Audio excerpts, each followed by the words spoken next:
Ensina-nos, Senhor, a assistir à tua prisão, reconhecendo que tantas vezes, no beijo de Judas, e te negamos em cada uma das negações de Pedro.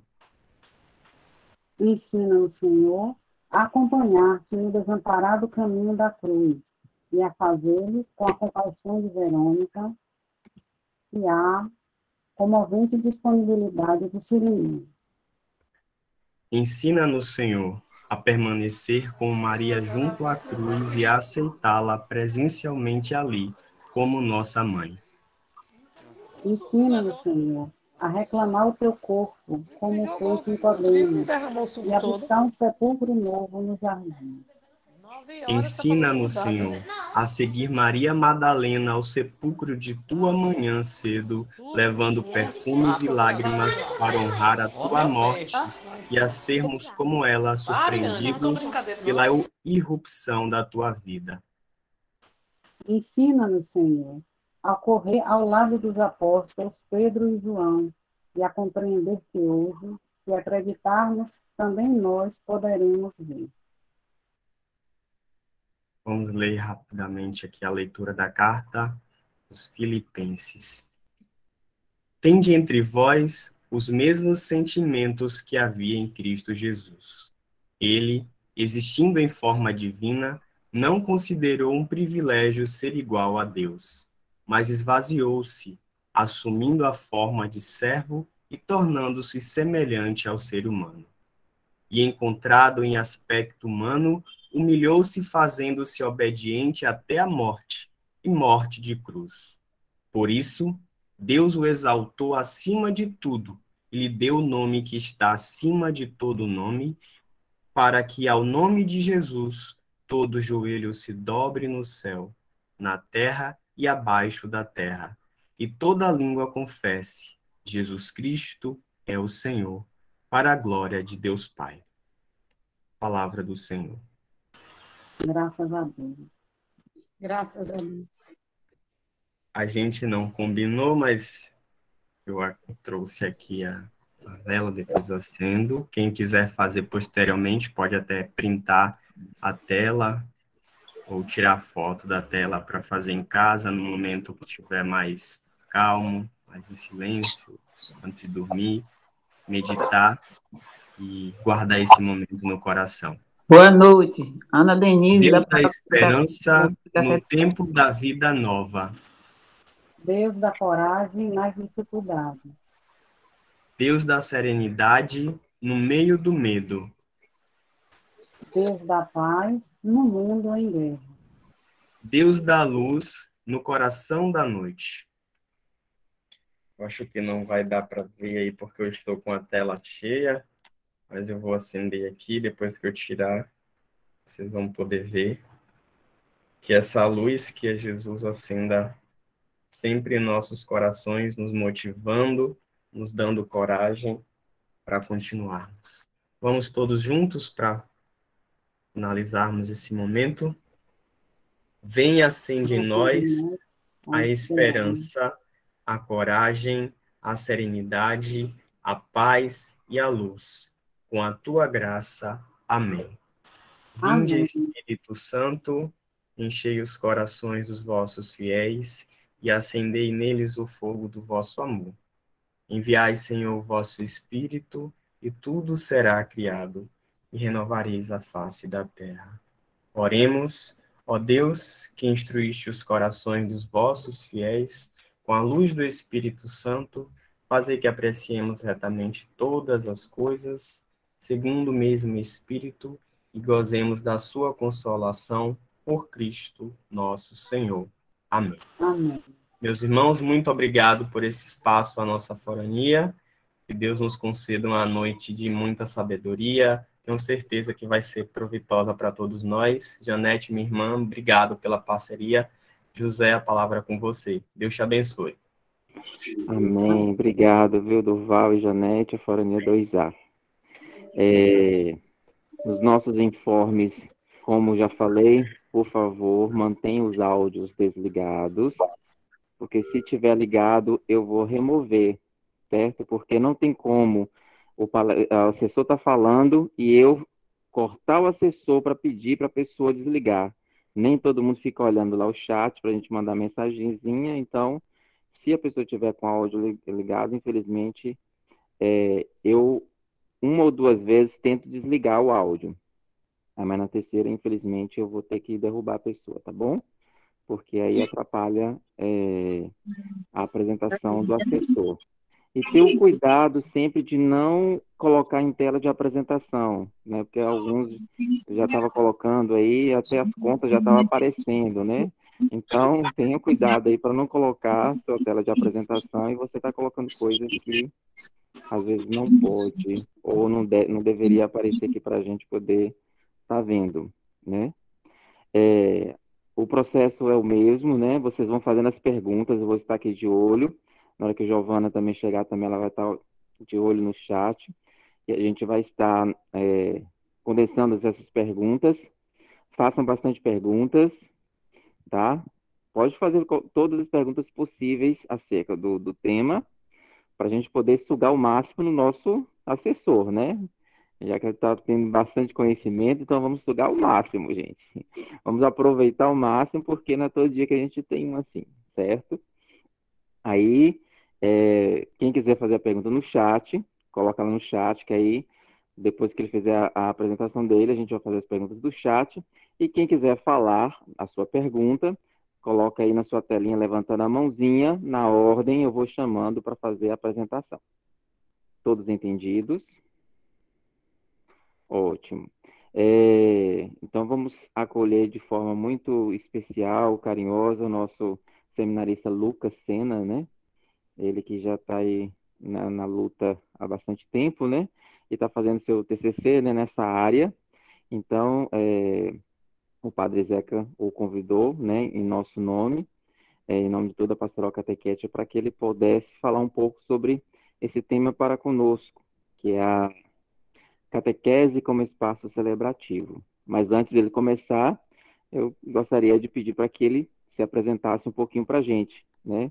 A gente ainda não o conhece muito, né? Então, que ele se apresente um pouquinho para a gente, falar um pouco quem ele é, de onde ele é, né? Como é que está aí no seminário, e se apresente para a gente.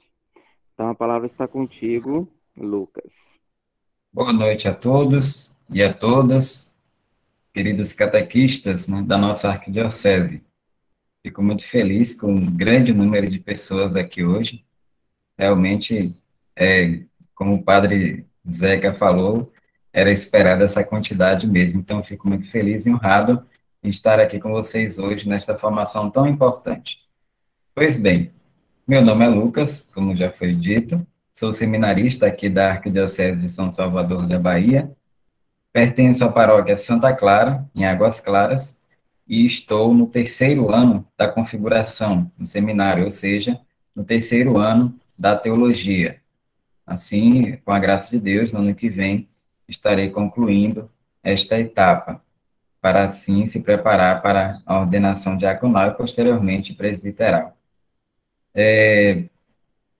Eu gostei muito da proposta do Padre Zeca, fiquei honrado, primeiramente, por estar falando, né, para os catequistas da nossa arquidiocese. Este tema é um tema, para mim, muito importante, e porque é o tema da minha monografia, né? Então, é um tema que eu estou pesquisando, eu estou estudando, né, e fiquei muito feliz com a proposta. Assim, vou colocando já em prática aqui com vocês a importância, né, deste tema para a nossa vida cristã. Então, aproveitando também a apresentação, eu faço pastoral, né, meu estágio pastoral na paróquia Santa Terezinha, no Alto da Terezinha, lá no subúrbio. Também nasci no interior, inclusive algumas pessoas também de lá de Itabuna estará aqui também conosco, minha mãe está aqui, é uma agente pastoral também. Então, gostaria de agradecer o convite, né, a José Carlos, que é da Comissão Arquidiocesana de Catequese, ao Padre Zeca, não sei se ele está por aí, diante desses 157 pessoas, e a todos vocês, catequistas. Aqui não são 158 catequistas, mas são 158 promotores vocacionais. Não esqueçam que a catequese de vocês, o ensino de vocês, transferir para as crianças, os adolescentes, a experiência de fé de vocês também é uma promoção vocacional. Então, eu particularmente esqueço isso dos catequistas, porque eles também têm uma responsabilidade por estar aqui no seminário. Aliás, o seminário fica na federação, né? O Seminário São João Maria Vianney, creio que alguns de vocês já vieram aqui em alguns eventos nossos, como o nosso forró, o nosso dica. Então, aqui fica a nossa casa, lugar este também que está sempre de portas abertas para vocês. Pois bem, então podemos começar para valer? Pode. A casa é toda sua. Ok. Então, meus irmãos, como já foi dito, nesta noite irei trabalhar com vocês o tema catequese com espaço celebrativo. E ainda neste clima de oração, como nós iniciamos, como nós somos católicos, temos que estar com a palavra de Deus em nossas mãos, né? Tudo que nós fazemos tem que ser também à luz da palavra de Deus. Por isso, convido a vocês a tomarem as Sagradas Escrituras e abrir no Salmo 122.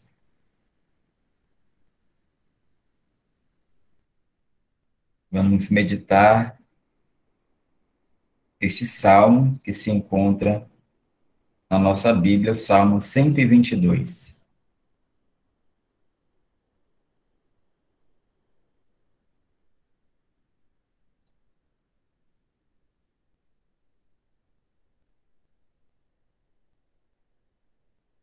Para quem chegou agora, vamos abrir a nossa Bíblia no Salmo 122.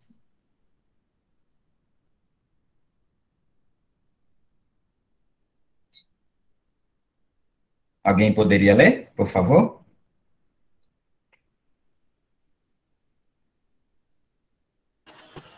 Eu leio. É esse vamos à casa do Senhor, Lucas? Exatamente, isso. Fiquei alegre quando me disseram, vamos à casa do Senhor. E agora se detêm os pés as tuas portas, Jerusalém. Jerusalém é construída como cidade sólida e compacta. É para lá que sobem as tribos do Senhor, segundo a lei de Israel, para louvar o nome do Senhor. Pois lá estão os tribunais de justiça, os tribunais da casa de Davi. Desejai a paz para Jerusalém. Vivam em paz os que te amam.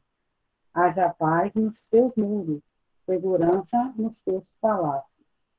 Por amor aos meus irmãos e a meus amigos, eu direi, paz para ti. Por amor à casa do Senhor, nosso Deus, que desejo a felicidade. Muito obrigado. Pois bem, meus irmãos. Certamente, vocês já tiveram a experiência alguma vez de estar em um ambiente desarrumado, com tudo fora do lugar, como essa imagem que vocês veem aí, que não é o meu quarto, tá? Então, como é que você se sentiu ao entrar neste quarto, né? Conseguiu ficar sereno, organizado, por dentro também? Eu penso que não, né? Então, a psicologia e outras ciências hoje nos alertam de que há uma íntima relação entre a pessoa e o espaço, o ambiente onde ela está, que pode lhe trazer serenidade e harmonia ou não.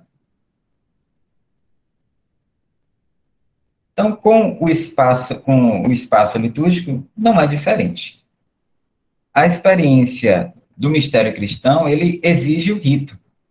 E a palavra rito significa harmonia, que é o contrário do caos. E um ambiente caótico de uma igreja compromete seriamente a nossa vivência ritual. Nós sabemos muito bem disso. Assim também, o ambiente ordenado com aquilo e somente aquilo que é necessário para que o mistério tenha a sua epifania, ou seja, a manifestação de Deus, nos faz mergulhar em Deus, por mais simples que esse espaço seja, né? Eu posso entrar na igreja mais simples, pequenininha, modesta, sem muita coisa dentro, mas contanto que ela seja digna, propícia, para que eu possa celebrar o rito, para que eu possa celebrar o mistério. Dostoiévski, que é um grande novelista russo, ele dizia que a beleza salvará o mundo. Do mesmo modo, afirmou o Papa Paulo VI, hoje São Paulo VI, né? O mundo em que vivemos tem necessidade da beleza para não cair no desespero. Então, meus irmãos, entendemos que o primeiro espaço a ser bem preparado para uma proveitosa e adequada celebração litúrgica é cada um de nós. Mas o ambiente externo também é fundamental para uma boa celebração. Então, primeiramente, precisamos compreender que, pela força do batismo, nós nos tornamos as pedras vivas, templo espiritual que é a igreja, o corpo místico de Cristo, Aqui tem a opção da... qual ele é a cabeça, né? Então, nós fazemos parte deste corpo místico, cujo Cristo é a cabeça. E a igreja, além de ser esse corpo místico de Cristo, é também uma realidade física e precisa de espaços onde possa se encontrar com o sagrado, com o invisível, com o transcendente. Então, é uma necessidade humana, uma necessidade nossa, é um ato antropológico. Necessitamos de lugares sensíveis para nos encontrar com Deus em assembleia, para lermos as Sagradas Escrituras, para celebrarmos o mistério e a memória do Cristo ressuscitado, o mistério da nossa salvação, da Páscoa. Então, quando nós estamos falando deste espaço celebrativo, também nós estamos falando da nossa vida. Então, a primeira finalidade das igrejas é fazer com que esse corpo místico do Senhor se reúna para fazer memória do mistério da nossa salvação. Por isso, meus queridos, o que deve orientar a construção de uma igreja, que deve orientar o projeto e a disposição de todo o espaço celebrativo é justamente a liturgia, que é constituída pelos seus ritos e pelos seus símbolos, né? A liturgia, vocês já devem ter ouvido falar isso durante essa semana, é constituída por ritos e símbolos. Então, dessa forma, nós precisamos conhecer a liturgia, o rito que ali irá se desenvolver para que aquela igreja não se torne só bonita, mas também se torne funcional para a comunidade que ali vai rezar. Mas esse modelo de espaço celebrativo, ele variou muito ao longo do tempo, até chegar nas estruturas dos templos que nós temos hoje. Então, nós vamos conhecer um pouquinho, um pouco desse desenvolvimento, porque antes de falar de como o espaço se desenvolveu, como nós encontramos hoje, é preciso fazer uma viagem um pouco distante do nosso tempo, ou seja, uma viagem há 2022 anos atrás, ou seja, no início da era cristã, né? Por quê? Porque o espaço litúrgico, ou o conceito de espaço litúrgico para os primeiros cristãos, era um conceito, vamos dizer assim, desconhecido, né? Eles se caracterizavam principalmente por ser um movimento que se desvinculou do Templo de Jerusalém. E as primeiras comunidades não tinham um lugar fixo para celebrar o mistério da paixão, morte e ressurreição de Jesus. Isso porque os primeiros cristãos tinham muito claro para si que o lugar não era importante. O importante era a comunidade que se reunia e fazia memória dos mistérios da paixão, morte e ressurreição de Jesus, no primeiro dia da semana ou no 8º dia, o dia novo. Então, vejam que as igrejas, como nós encontramos hoje, não caiu do nada, né? Quando Jesus sofreu a paixão, a morte e a ressurreição, a igreja não caiu do céu, pronto, agora temos aqui a igreja com altar, com ambão, com tudo. Não foi assim, né? Houve um desenvolvimento histórico até chegar ao que nós temos hoje, né? E aí, com o passar do tempo, no primeiro e no segundo século, sobretudo, os cristãos fizeram a memória de Jesus, precisamente, no contexto familiar, nas casas. Olha que interessante, né? A igreja templo, como nós conhecemos, né? Templo espiritual, começou nas casas. Lá eles partiam pão, e depois, vocês podem conferir isso, né? Os Atos dos Apóstolos é um testemunho muito eloquente dessa realidade, né? E, sobretudo agora, nesse período pascal, nas celebrações, nós vamos ouvir muito as leituras dos Atos dos Apóstolos, porque vai mostrar justamente como era a vida dos cristãos, né, nos primeiros séculos, né? Então, depois eu convido vocês a meditarem, né, os Atos dos Apóstolos. Então, eles tinham tudo em comum, né? Os primeiros cristãos tinham tudo em comum, viviam em fraternidade, partindo pão de casa em casa. E nós temos, no primeiro momento, a igreja doméstica, né? No terceiro século, começam a aparecer as chamadas casas da igreja, ou domus ecclesiae, como depois vão ser conhecidas, né? Então, gravem bem este nome, né? A partir do século III, já começam a surgir as casas da igreja. Então, essas casas da igreja, e aí nós vemos aí já na imagem, uma casa muito antiga, a mais antiga que se tem registro, né? Essas casas da igreja eram espaços adquiridos pelos cristãos ou doados para alguns cristãos mais abastados para a comunidade, né? Ou seja, cristãos ricos doavam para outros cristãos, né?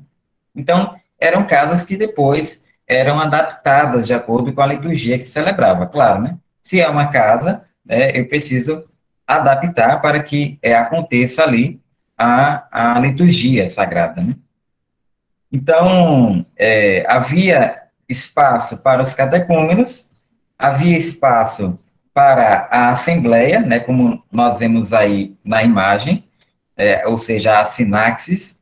Então, a igreja ficou por muito tempo, por volta do século III e IV, provavelmente, celebrando nessas domus ecclesiae, essas casas da igreja, né? Então, nessa imagem, a gente vê claramente aí as adaptações que foram feitas, né, para acolher o culto divino nessas domus ecclesiae, ou casas da igreja.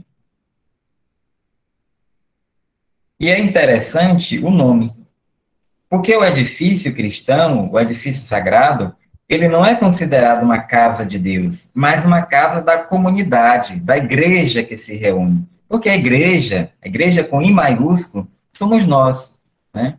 Posteriormente, sobretudo a partir do século IV, a partir do Edito de Milão, quando o imperador Constantino, depois de um longo período de perseguições à igreja, o imperador Constantino concede à igreja liberdade de culto. Então, vai favorecer a igreja de muitas maneiras, né? Começam, então, a surgir os verdadeiros espaços litúrgicos para a liturgia. Então, graças a Constantino, né, que os cristãos puderam, a partir daí, deste edito de Milão, a ter liberdade de culto e a construir, a adquirir estes espaços litúrgicos.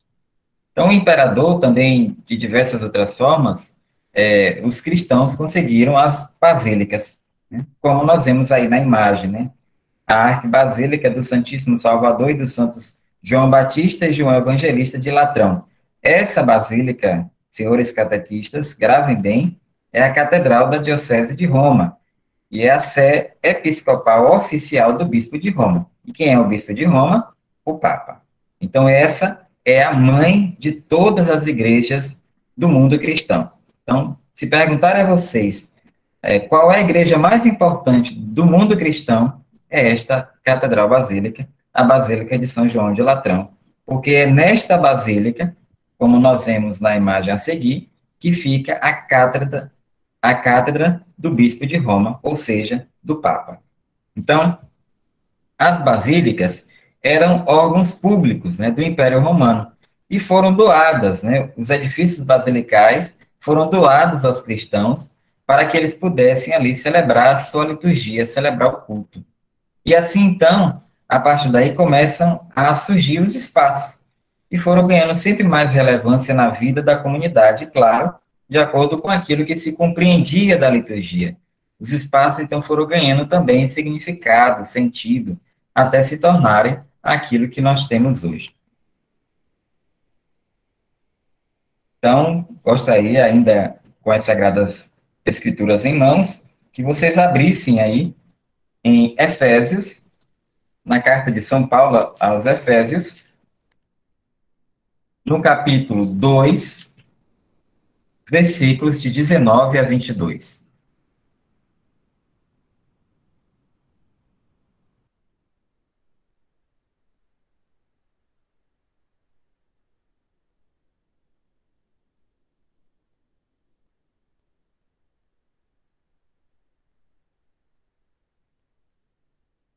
Quem poderia ler, por gentileza? Eu vou ler. Quanto a mim, foi através da lei que eu morri para a lei, a fim de viver para Deus. Fui morto na cruz com Cristo. Eu vivo, mas já não sou eu que vivo, mas é Cristo que vive em mim. E esta Perdão, vida que... a carta de São Paulo aos Efésios. Oh, desculpe. Ai, desculpe. Efésios.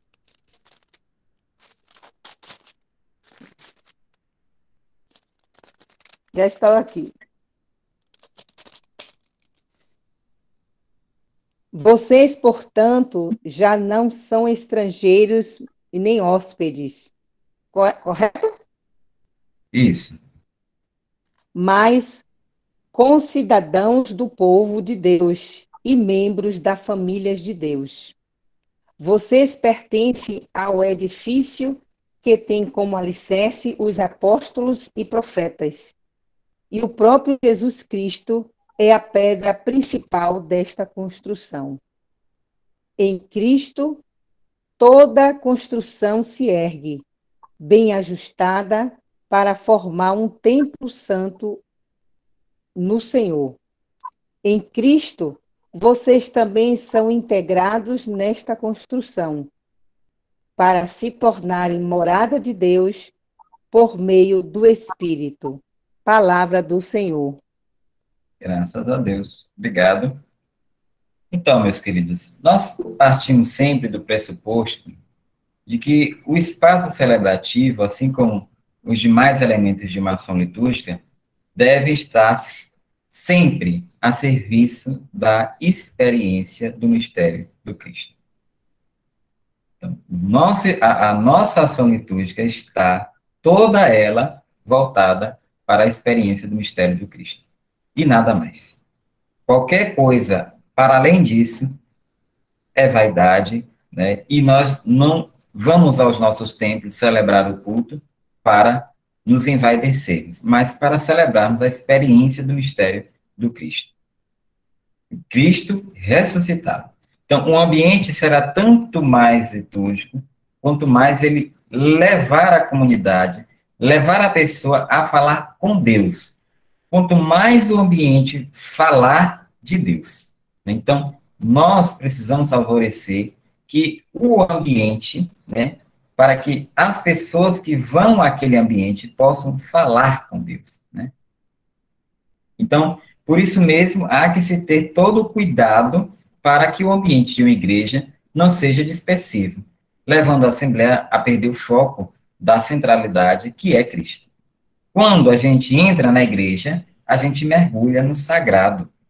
Por isso, os materiais que entram para compor o espaço de celebrar também sofrem uma Páscoa, perdem o significado do dia a dia, do cotidiano e do mundo e adquirem um significado novo, um significado sagrado, né? Claro, nós adquirimos alguns objetos comprando na rua, né, no comércio, nas lojas católicas, mas isso não quer dizer que aquele objeto, né, não seja digno de ser utilizado para a liturgia, né? Veja o que eu disse, né? Os materiais que entram, né, para compor o espaço litúrgico, eles sofrem uma Páscoa. Ele perde um significado mundano e ganha um significado novo, um significado sagrado, né? O que é que eu quero dizer? Eu posso comprar, né, um utensílio, né, para colocar o vinho e a água, né, que seja digno para a liturgia, que não seja aqueles que eu acho, sei lá, na Basílica de São Pedro. Não, né, eu posso encontrar esse objeto, ter ele acessível para mim, ali, digamos, na Avenida 7, né, e ele não deixará de ser digno para a liturgia, né? Então, a arte que compõe o espaço de celebrar ajudam a provocar este encontro com Deus e a revelação do mistério, né? A arte que produz a beleza que transforma, a beleza que une comunidades, une gerações, a beleza que faz história. E isso é muito importante, meus caros. Quando a gente entra num ambiente que nós encontramos, né, senhoras, e isso marcou muito a minha infância, né, de senhoras que, ministras da Sagrada Comunhão, que se dedicavam inteiramente a trocar as toalhas do altar com zelo, com dignidade, né. Hoje eu vejo, quando eu vou à pastoral, as pessoas se dedicando na limpeza da igreja, na ornamentação, agora para o tríduo pascal, e isso é muito bonito, ou seja, a comunidade que está ali unida, né, para deixar aquele ambiente propício para que o outro irmão possa rezar. Isso é belíssimo, né? Isso tem que partir de nós, né, porque eu digo sempre, nós não podemos esperar sempre que os nossos párocos façam isso, né? Às vezes nem todo mundo tem dom para ornamentar um altar, por exemplo, eu mesmo não tenho, né? E às vezes a gente tem que contar com quem tem, com aquelas senhoras que têm aquela sensibilidade de escolher carinhosamente aquelas rosas, né, para aquela celebração. Ou seja, cada um fazendo um pouquinho, né, nós juntos vamos criar este espaço harmonioso para a liturgia. E nós, os catequistas, vocês estão com o sumo, né, estudando, se formando, né, meditando a palavra para ensinar nas suas comunidades. E isso é muito bonito, isso é fantástico, né? Então, o fato de vocês estarem aqui, né, a esta hora, nesta formação, isso é muito importante, né, porque vocês estão adquirindo conhecimento para celebrar bem a fé de vocês, primeiramente, para depois testemunhar a outros. E isso é evangelização, isso é uma promoção vocacional, como eu disse. A arte deve ser livremente exercida na igreja, segundo as tendências dos nossos tempos, de todos os povos e de todas as regiões, desde que se ponha a serviço da honra e da dignidade dos tempos e das celebrações religiosas. Então, sabemos que tudo fala de vida ou de morte, de alegria ou de tristeza, de descaso ou de zelo. No caso do espaço celebrativo, fala também, principalmente, a respeito de quem é o centro da celebração. Quando nós entramos em um templo católico, se o nosso olhar não for atraído para o altar e para o conjunto harmonioso dos elementos que constituem esse espaço, é sinal de que algo está errado. E aí, 4 elementos, né, depois dessa viagem histórica, vamos agora chegar ao que nos interessa, né? 4 elementos são fundamentais para construir e caracterizar o nosso espaço celebrativo. O primeiro é o altar. Nunca esqueçam disso. Se vocês saírem daqui hoje com esta certeza de que o item, né, o elemento principal de um espaço celebrativo é o altar, já me dou por satisfeito. Então, o altar, a mesa da palavra, ou ambão, o espaço da assembleia e a cadeira da presidência. Então, vamos ver algum desses espaços, né? Parte por parte. Primeiro, o altar. O altar é o centro de nossa fé cristã, é o sacrifício de Cristo, sua total entrega por nós, confirmada pela ressurreição e o dom do Espírito. Então, meus queridos, o altar, ele é a parte mais importante de um espaço litúrgico, porque é ali onde é realizado, é atualizado o sacrifício de Cristo. Porque ele é o altar é o próprio Cristo, né? Então, esta entrega se faz presente precisamente sobre o altar de nossas igrejas, toda vez que celebramos o memorial da Páscoa na Santa Missa. O ponto central de atenção dentro do espaço celebrativo tem que ser sempre o altar. Claro, e o sacrário, Lucas? O sacrário também é importante, é ali onde se guardam as reservas da Eucaristia, mas o altar é importante porque é nele que se realiza, que é atualizado o sacrifício de Cristo. Então, o altar é uma memória permanente de que é o próprio Cristo, como eu disse. É a mesa do Senhor, sinal do Cristo pedra viva. Merece ser bem cuidado, honrado e reverenciado. Deve ser destacado com toalha. Vocês já se perguntaram por que a gente forra o altar com a toalha branca? Alguém arriscaria? Isso aí deve ser porque onde a gente celebra, né, o corpo de Jesus Cristo. E para além disso, seu Israel, um abraço, seu Israel aqui, vizinho do nosso seminário. Para além disso, a toalha do altar, ele representa ali o sudário que cobriu, que envolveu Jesus. Então veja como o altar, mais uma vez, para vocês terem noção, como ele representa o próprio Cristo. E às vezes a gente passa por ele sem a mínima reverência, né? Às vezes incomoda, me perdoem essa partilha, esse testemunho, mas me incomoda até meus olhos, né? Ver quando pessoas que sabem que ali é um lugar sagrado, né? Que é o lugar, a parte principal do templo, né? E falta reverência. Não faz a vênia, ou seja, a inclinação quando vai atravessar, mas parece que é uma mesa qualquer. Assim também com o sacrário. Então, eu digo isso para que, a partir de hoje, eu sei que vocês têm isso, mas que a gente aprimore e ensine os outros também a ter essa reverência ao altar, que é o próprio Cristo. É ali onde nós atualizamos o sacrifício, o mistério dele na Santa Missa, né? Então, por isso ele deve ser honrado. Deve ser destacado com toalha, velas, flores, sem atrapalhar gestos na celebração. Claro que, às vezes, o altar está tão bem arrumado que, às vezes, exageram, né? Mas não é necessário, né?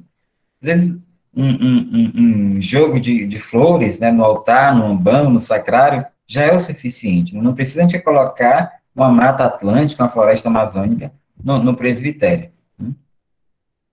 É preciso deixar a mesa do altar livre para que apareçam principalmente os sinais do pão e do vinho, né? A mesa do altar não é a nossa mesa de casa, né? Não é a mesa do meu quarto, onde eu posso colocar as minhas coisas. A mesa do altar é a mesa do altar, do sacrifício, para colocar as espécies do pão e do vinho, né? Um missal para o padre celebrar, um microfone e nada mais.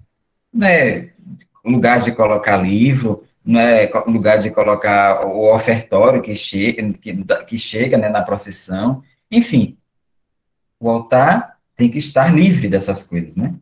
E, claro, a toalha não deve esconder o altar.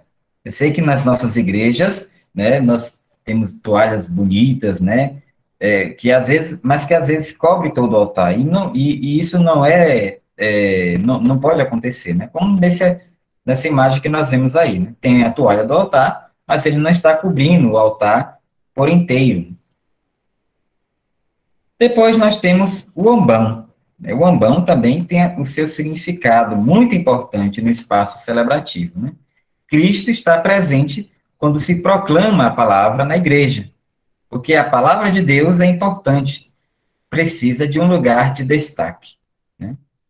um lugar para onde todos possam ouvir a palavra com atenção. Esse lugar representa o espaço onde Cristo fala ao seu povo reunido. O altar é a mesa da Eucaristia e o ambão, a mesa da palavra. Então veja que a mesa da palavra tem a mesma importância da mesa da Eucaristia e por isso também merece toda a nossa a reverência e todo o nosso respeito. Porque ali é onde é proclamado. Né? Nós não lemos, nós proclamamos a palavra de Deus. E na mesa da palavra se proclamam as leituras, o salmo, o evangelho, o anúncio da Páscoa, como nós ouvimos no último sábado da Vigília Pascal, e também se pode fazer a homilia ou as preces. Então, o ambão, volto a repetir, merece também todo o respeito e dignidade. Né? É a extensão da mesa da Eucaristia, porque é a mesa da palavra. Então, se antes nós nos alimentamos da palavra, depois nós nos alimentamos da Eucaristia. Então, logo, as duas mesas têm ambas têm a sua importância. Depois nós temos o espaço da Assembleia. Né? O espaço da Assembleia também é um lugar importante. Não é só um lugar onde é colocado os bancos para as pessoas sentarem e serem como que ouvintes da celebração. Mas a Assembleia é o povo de Deus reunido para a celebração. Uma comunhão de cristãos e cristãs dispostos a ouvir atentamente a palavra de Deus e celebrar dignamente a Eucaristia. Veja que eu disse aqui, celebrar. Ninguém vai assistir, mas vai celebrar. E por quê? Porque cada um de vocês, fiéis leigos, tem o seu papel fundamental no rito. Vocês não são mero ouvintes, mas todos participam de igual modo, assim como aquele que preside, né? Então, os bancos ou cadeiras devem fazer as pessoas se sentirem um corpo bem unido, devem ajudar a participar bem. Eu sei que, às vezes, em algumas igrejas, os bancos não ajudam a nossa coluna, né? Eu que tenho problema de coluna também, às vezes me incomoda. Mas são as necessidades, né? E a forma circular, sentar em círculo, meia-lua, semicírculo, pode ajudar nossas comunidades também a participar melhor, né? Como nós vemos aí na imagem, que é o santuário de Nossa Senhora de Guadalupe, no México, né? Que está em semicírculo. Então, eu gostaria que vocês frisassem muito bem isso, né? Que o lugar da Assembleia também tem a sua devida importância, né? Com gestos, né? Com o nosso rezar, o nosso cantar, né? Nós também devemos cantar com alegria, com gosto. Veja o que lemos no Salmo, né? Alegres vamos à casa do Pai. Não podemos ir à casa do Pai enfesados, né? Com preocupações. É o momento de deixar as preocupações lá fora. E aqui eu vou me dedicar a celebrar o mistério, a ouvir a palavra de Deus. O que é que ele tem a me dizer neste domingo, ou neste dia que eu estou vindo à Santa Missa? Né? E a me preparar bem para receber o corpo e sangue do Senhor. Depois nós temos a cadeira da presidência. Quem preside a liturgia é o Cristo, na pessoa do presidente da Assembleia Litúrgica.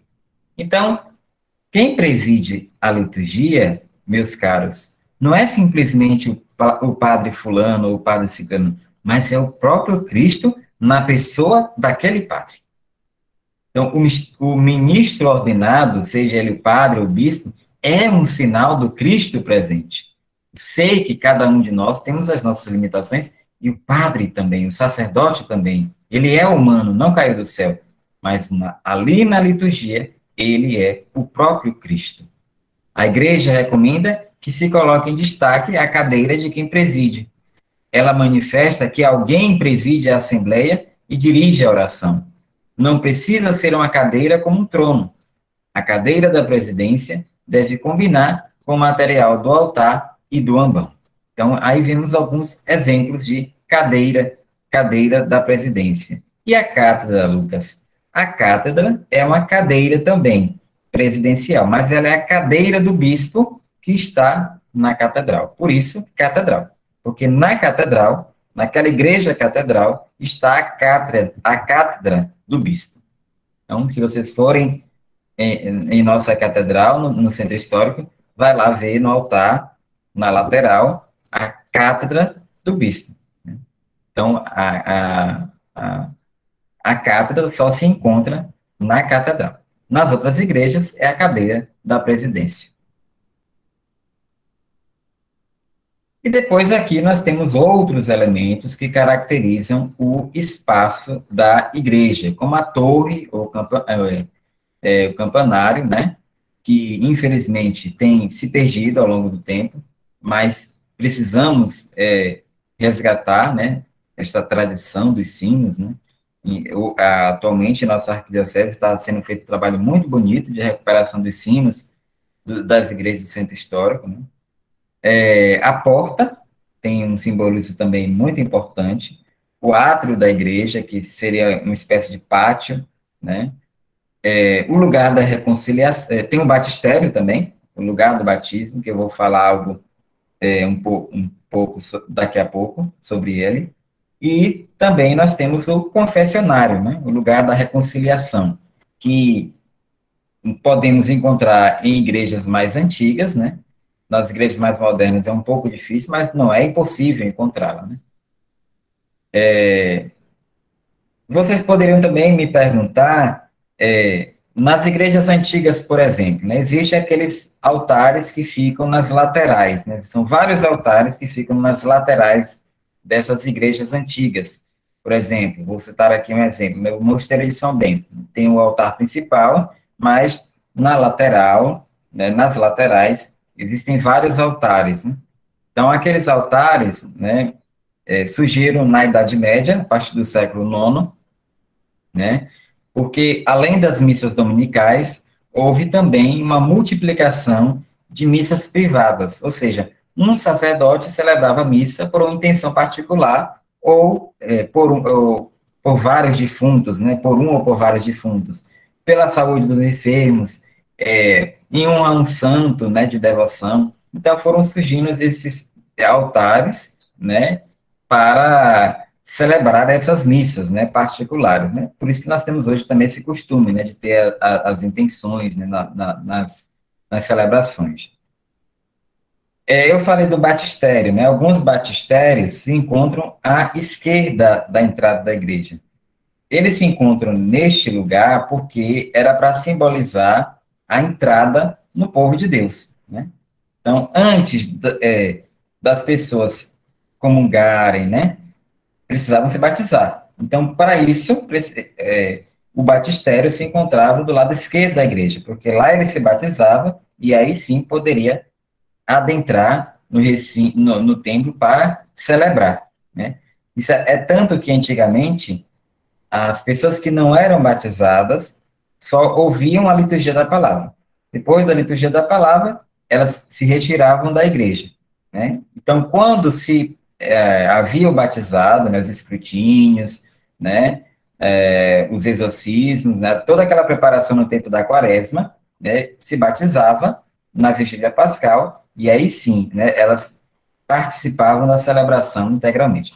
Isso é um outro assunto, mas só para contextualizar para vocês. Hoje, nós encontramos muitos batistérios, sobretudo nas igrejas modernas, no presbitério mesmo, mas ele deve ficar também um pouco afastado, né? Não centralizado, mas um pouco afastado, né? Isso é fruto também depois do Concílio Vaticano II, né? Depois que eu vou falar também um pouquinho sobre isso, que é importante que vocês tenham em mente, né? Depois nós temos o púlpito, né? Muitos aqui já devem ter ouvido falar do púlpito, né? Nessas igrejas antigas nossas aqui do Centro Histórico, podemos ver algumas delas. No Mosteiro de São Bento, estou citando o Mosteiro de São Bento porque é o que eu estou lembrando agora, né? Mais claramente. Lá nós podemos encontrar o púlpito, né? Então, o púlpito era para os sermões e para a catequese, né? E era para que as pessoas pudessem escutar melhor, né? Porque se o padre, naquela época, claro, não tinha microfone, então se o padre ficasse lá do presbitério, né, pregando, quem estava no fundo não poderia escutar. Então, foi uma pensado para que as pessoas pudessem escutar melhor, né? Por isso o púlpito. Hoje, com os microfones, né, não é mais necessário, né? Então, o ambão está mais próximo ali, a nível do altar, né? Depois nós temos as vias sacras, né? As vias sacras eram para fazer frente, né, aos ideais do protestantismo, né? Que quis evidenciar o caráter sacrificial do mistério de Cristo. Então, essas estações conhecidas da paixão surgiram ali no século XVI e XVII, né? Só para evidenciar mesmo esse caráter sacrificial do mistério de Cristo, né? Mas não é que hoje seja obrigado que todas as igrejas tenham as vias sacras. Não é uma regra. Eu falei do Vaticano II, né? Por que é importante falar do Vaticano II? Porque o Vaticano II, ele é um marco histórico muito significativo no espaço celebrativo. Porque aqui vai evidenciar a participação mais ativa do povo cristão na liturgia, né? Certamente, não sei aqui, alguns vão lembrar que antigamente a missa o padre celebrava de costas para o povo, né? Era em latim, né? As orações eucarísticas, por exemplo, sim, o slide parou aí mesmo, não tem mais não, daqui para frente. Então, na oração eucarística, por exemplo, o padre rezava sozinho, e ficava aquele silêncio. E as pessoas diziam, né, os mais antigos, que rezavam um terço, enquanto o padre estava ali consagrando, né? Então, o Vaticano II, ele é esse marco, por quê? Porque, a partir de agora, a liturgia, ela é hierárquica e comunitária. Todos têm o seu papel a exercer na liturgia. Ela é didática e pastoral. Cada qual, ministro ou fiel, deve desempenhar a sua função. Preparar mais ricamente a mesa da palavra de Deus para os fiéis e dar um conveniente lugar à língua vernácula, ou seja, a nossa língua, a língua portuguesa, né? Então, o Vaticano II, na verdade, diferente do que muitos pensam, né, não rompeu com a tradição da igreja. O Vaticano II não rompeu com a tradição da igreja, mas ele quis retornar às primeiras fontes. Não estou te ouvindo. Vocês estão me ouvindo? Sim. Eu estou aqui ouvindo bem claro. Muito bem. Deve ser que a pessoa está com problema no áudio dela. Aí ela pensa que os outros. Então ela tem que sair, entrar novamente, ou então olhar o áudio dela para ver se não está com problema. Ok. Então, o Vaticano II, meus queridos, como eu disse, não quis romper com essa tradição, mas ele quis retornar às primeiras fontes, dando, é claro, essa ênfase, né, à participação de todos, e não somente de um pequeno grupo. E, portanto, o desejo da igreja, nesse momento, foi que houvesse uma liturgia solene, celebrada pelos sacerdotes, rodeados pelos diáconos e pelos demais ministros, com a participação unânime da Assembleia. Por isso, a disposição do espaço do edifício sagrado convém que seja a imagem da Assembleia reunida. Então, por isso, né, e aqui também chama a atenção, né, para que a gente não misture as coisas, né? O presbitério, né, é o lugar do presbítero, né, ou dos presbíteros, né? Onde está ali o altar, o ambão. Às vezes eu faço a pegadinha com os coroinhas da paróquia, de pastoral, e às vezes eles ficam voando, né? Ah, meu filho, coloca ali tal coisa no presbitério. Aí chega lá no presbitério, não sabe, não tá nem sabendo onde é que é para botar, né? Porque confunde, né? Altar com presbitério, ou seja, a mesa do altar é aquela que está no centro do presbitério, né? E o presbitério é todo o conjunto, né? Onde está a cadeira da presidência, né? O lugar do presbítero ou dos presbíteros, né? É claro que, né, em nossas comunidades, nós acolhemos, né, os ministros, né, os leitores, né, a depender do espaço, às vezes até fica no presbitério, né? Mas quando tem espaço suficiente, né, existe um lugar específico para cada um deles exercer o seu ministério. O que não quer dizer que aquele senhorzinho ou senhora que está na Assembleia não tem o seu papel na liturgia. Claro que todos nós exercemos um papel, né? Não é que, hoje eu não estou na leitura, não estou no serviço, então não tenho nada para fazer. Como não? Você vai celebrar o mistério da nossa salvação, né? Cantando, rezando, meditando a palavra, comungando da Eucaristia, né? Aqueles que estão ali estão para que a celebração ocorra no ritmo de harmonia, de zelo, de cuidado com aquilo que nós estamos celebrando. Então, meus queridos, penso que apresentei aqui os principais elementos, né, do espaço litúrgico. Não poderia falar dele simplesmente sem ter dado este contexto histórico, porque, como eu disse, o nosso espaço não caiu do nada, né? Então, se ele está assim hoje, como nós nos encontramos em nossas comunidades, em nossas paróquias, tudo isso é fruto de uma caminhada. E a nossa fé é isso, é uma caminhada. Caminhada de pessoas que testemunham a sua fé e que vão passando de geração em geração. Então, nossa fé é discipulado, como Maria, é caminhada. Amém? Amém. Ô, Lucas, me tire uma dúvida. Você falou a respeito de todos os elementos com a celebração, mas eu fiquei assim em dúvida quando você falou a respeito do sacrário. Me fale alguma coisa. Veja, seu Israel, a questão do sacrário é que antigamente, e é importante essa pergunta, antes do Vaticano II, o sacrário se encontrava, sabe aonde? Na sacristia. Imagine se hoje o sacrário ainda estivesse na sacristia, hein? Com aquela mini feirinha que às vezes encontramos em nossas paróquias.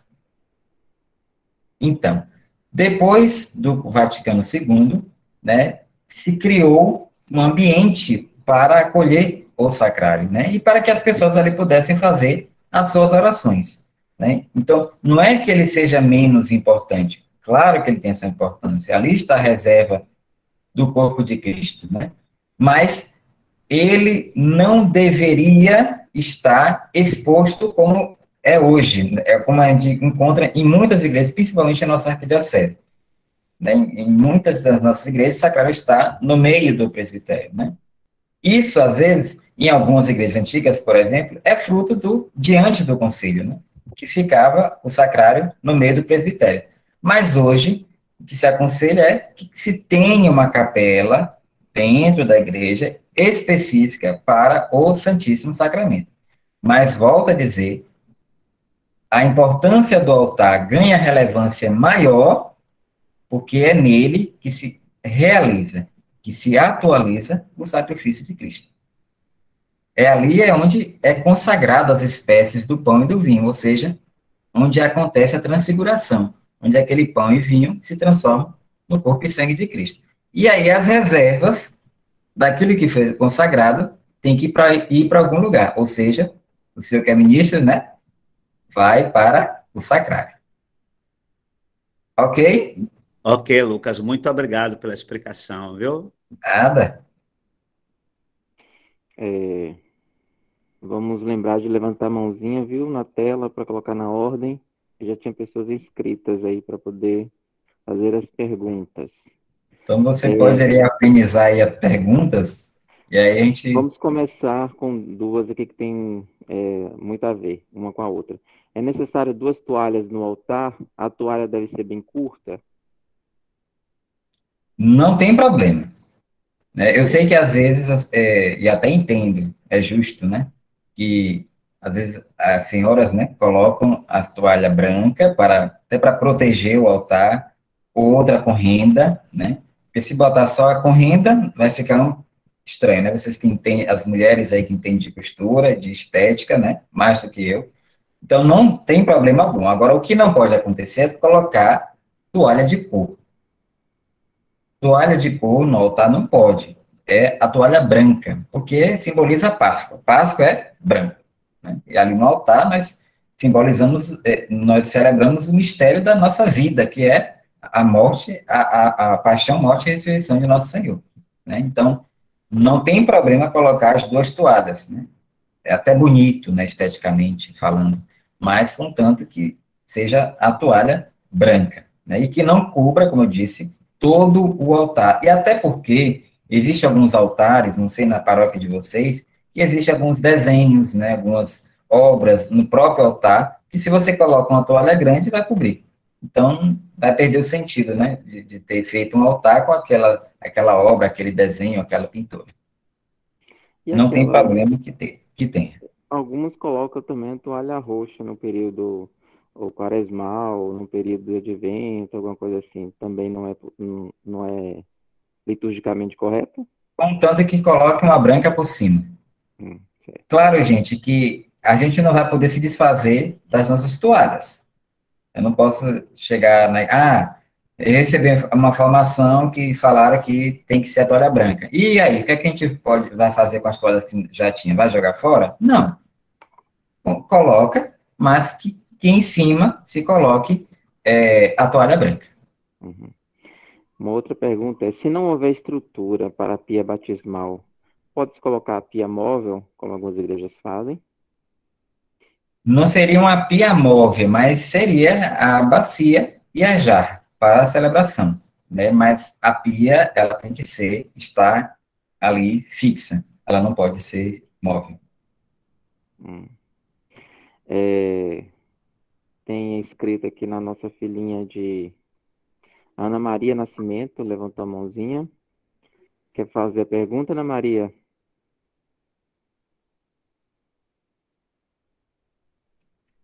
Deve ter levantado errado, então. Gilberto Silva também levantou a mão. Quer fazer a pergunta?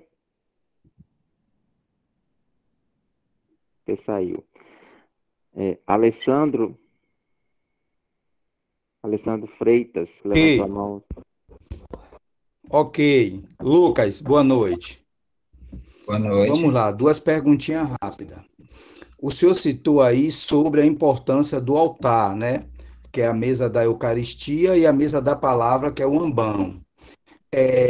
Após o translado de Jesus, eu vejo que muita gente, até eu também, não reverencio, mas o certo é reverenciar, mesmo sabendo que Jesus não está ali no sacrário. Deixa eu ver se eu entendi a sua pergunta. Você pergunta sobre a questão da reverência ao Santíssimo quando ele está no altar ou no sacrário? Não entendi bem. No período da Semana Santa, quando tem um translado, que o Senhor Jesus não está no sacrário, devemos reverenciar, mesmo eles não estando ali no sacrário? Não, porque ele não está. Reverenciar a palavra? A palavra é uma pergunta importante também. Aquela reverência para a palavra também não é necessário. Não quer dizer que você vai estar faltando com respeito ao ambão. A reverência ao altar, sim, mas ao ambão, não. Quanto ao Santíssimo, na questão do translado, não se faz, porque, afinal, Jesus não está ali. É tanto que é preciso deixar que o ambão, o sacrário esteja aberto, para deixar claro ali que Jesus não está ali.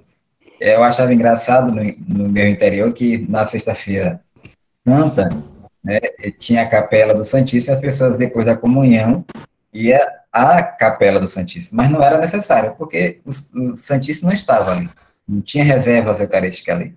Então, quando eles, no translado, depois que foi para o lugar específico, já não precisa mais. Mas ao altar, sim, reverência sempre. Inclusive, aproveitando a deixa, existem diferenças, né, de reverências. Por exemplo, se eu tenho o Santíssimo disposto no meio do presbitério, quando eu entro na igreja ou eu subo ao presbitério para a celebração, eu vou fazer a genuflexão com o joelho direito. Quando eu não tenho o sacrário no meio do presbitério e ele está numa capela específica, eu faço a venha, ou seja, aquela inclinação. Ok? Certo. E também, assim, para me tirar uma dúvida, o presidente... Tem alguém Só um falando? instante que tem um microfone. A Sara perguntou aqui quem foi que deu o link para ele Eu sei lá. Deve ter sido Carla.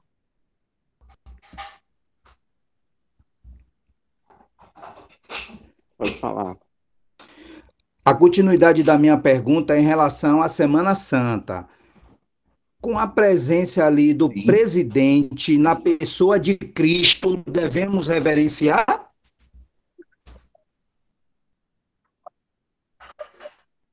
sempre, sempre. É, por exemplo, e aí vai depender muito de como você vai fazer essa reverência, Sim. de acordo com a disposição que está a cadeira do presidente, né? Por exemplo, eu sempre digo, eu dou esse conselho às coroinhas, né? Lá na paróquia, o Santíssimo está afastado, né? Não está na minha paróquia de pastoral. Está afastado, não está no centro do presbitério, mas a cadeira presidencial está no meio. Então, para que a pessoa que vai atravessar, por exemplo, eu vou ir lá no canto, né, que fica do outro lado. Então, para eu ir lá, eu faço a reverência em frente ao altar. Porque se eu for fazer em frente ao padre, eu vou fazer em frente ao padre e em frente ao altar. Então, eu vou fazer duas, né? Aí eu vou chamar atenção. Então, por via das dúvidas, eu faço ali em frente ao altar. Quando a cadeira presidencial é afastada do meio do presbitério, aí já é mais fácil. É porque como ela está ladeada, então eu já não preciso fazer duas senhas, né, para o altar e para o presidente. Certo. Para eu terminar minha dúvida sobre a toalha, ela tem que ser de linho? Qualquer material, contanto que seja branca. Se for de Pronto, linho, que coisa obrigado. chique. É de linho, então. Pronto, obrigado. Vou dar oportunidade a outro agora. É a Laís Roque que se inscreveu.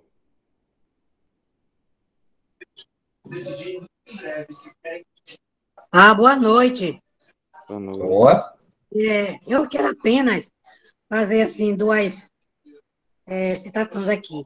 Eu parabenizar Lucas, que aula maravilhosa, muito boa mesmo, um ensinamento maravilhoso, que muita gente sabe as coisas e outros já não sabem.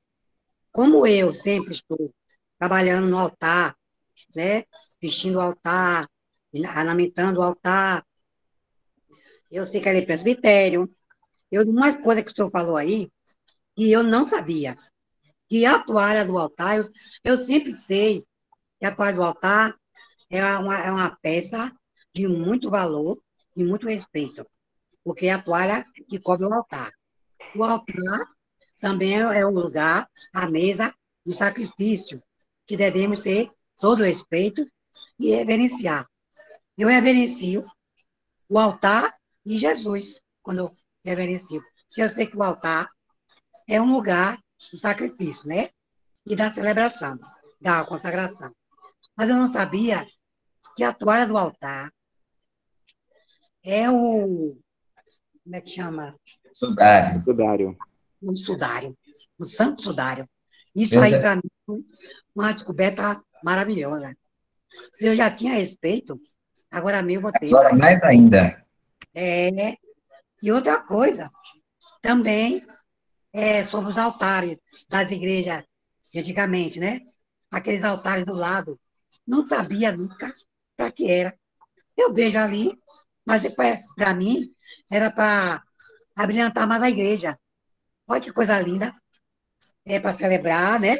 As celebrações, assim, vamos dizer, particulares, não é? E que coisa linda. Que coisa linda É, pensar. Muitas coisas eu não sabia e adorei saber, viu? Parabéns. É isso que eu queria Obrigado. dizer. Muito boa. Obrigado. Às vezes a gente diz assim, eu não vou participar de encontro, porque eu participei de muito encontro. Catequese e tal, porque eu sei de muita coisa. Olha aí, tem muita coisa que a gente não sabe. Então vamos chamar De agora a Padre Carlos, Valdelira também foi para muito poder boa. falar. Boa noite. A minha dúvida é o seguinte: na hora da elevação, né, da consagração, é certo a gente também fazer aquele gesto da mão que o padre faz? Quando ele faz a Olha, minha irmã, consagração. existe, você fala quando ele, por exemplo, eleva o cálice e a patena, não é isso? Isso. Existem alguns casos que eu chamo que são atos devocionais, que nenhum de nós, padres, bispos, seminaristas, enfim, nenhum de nós podemos tirar. Então, não é que você está ferindo a liturgia se você está com a mão elevada, né? Não é nenhum... você não está ferindo a liturgia se você está com os braços abertos, né, para rezar o Pai Nosso, né? Não é, você não está ferindo a liturgia se você está na hora do glória com as mãos elevadas. Enfim, são atos de devoção, né? Claro, você não vai bater palma no ato penitencial, né? Não existem, você não vai bater palma para receber a bênção do Santíssimo, né? Então são coisas que é devoção, né? Não é que seja errado, né? Então, a gente também não pode fazer da liturgia um catatal de regras, né? Do pode, não pode, pode, não pode, pode, não pode. Tem coisas que a gente sabe, né? Precisa aprender, por exemplo, um exemplo básico, né? Que eu lembrei aqui agora. Não dizer amém depois do Pai Nosso. Por que não se diz amém depois do Pai Nosso? Porque a oração da paz é a conclusão do Pai Nosso. Por isso que a gente diz no final, amém. Então, existe, antes deste amém, uma conclusão do Pai Nosso, que é a oração da paz. Então, é uma coisa que, claro, é da liturgia, né? Mas outras coisas é devoção. Então, a gente não pode querer tirar, né? Porque é da devoção particular da pessoa, né? Então, no momento também, aquele de ajoelhar ali é certo, né? Sim, de ajoelhar, sim. Se Jesus está ali presente, nós devemos reverenciar se ajoelhando, né? Claro. E quem tem problema, né? Como até eu mesmo, que não posso ficar muito tempo, né? Então fica de pé, da melhor maneira possível, né? Temos que respeitar também as nossas limitações físicas, né? Deus entende. Eu só tirei essa dúvida, Lucas, porque nós tivemos um curso, né? Eu sou aqui da paróquia Nossa Senhora Perpétua Socorro. E nós tivemos um curso com o padre e ele disse que não era certo a gente fazer esse gesto. Depois, 3 anos depois, a gente teve outro curso e que disse que não tinha problema, como você está me falando aí agora. Aí é difícil, né? Para a Eu gente sei, até que eu entendo isso. passar para as crianças. Por exemplo, aqui eu vou dar um outro exemplo. Por que é que a gente, na hora do credo, a gente não é necessário a gente fazer assim? Creio em Deus Pai Todo-Poderoso. Isso aqui lembra o que a vocês? Promessa. Uma outra palavra. Juramento. A profissão de fé é um juramento? Não, né? Não. Eu estou, como eu já entrei, eu estou professando, né, a minha fé. O que é que o padre fala? Professemos a nossa fé. Então, não precisa estar com a mão assim, né? Então são coisas, como eu disse, né, que vai da pessoa, né? O credo, por exemplo, não necessita estar com a mão assim, porque isso é sinal de juramento. Mas, se na consagração eu quero elevar minhas mãos, quando, por exemplo, o Santíssimo está passeando pela igreja, o padre está passeando com o Santíssimo pela igreja, as pessoas não elevam as mãos, não querem tocar no Santíssimo, que não é necessário, mas querem tocar no Santíssimo, ou no véu meral do padre, né? É devoção, é fé, né? Temos que olhar por esta ótica, né? Fé, é fé. Então... Vamos chamar a Helena agora, Heloísa. Obrigada, Lucas. Nada. Parabéns, viu, por vocês. A equipe está ótima que programou esse curso. Obrigado. Eu assisto o Padre Marcelo Domingos. Ele faz isso. Helena, Heloísa.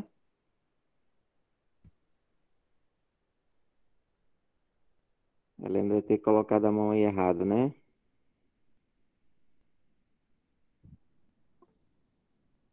Tem mais algumas perguntas aqui no chat, né?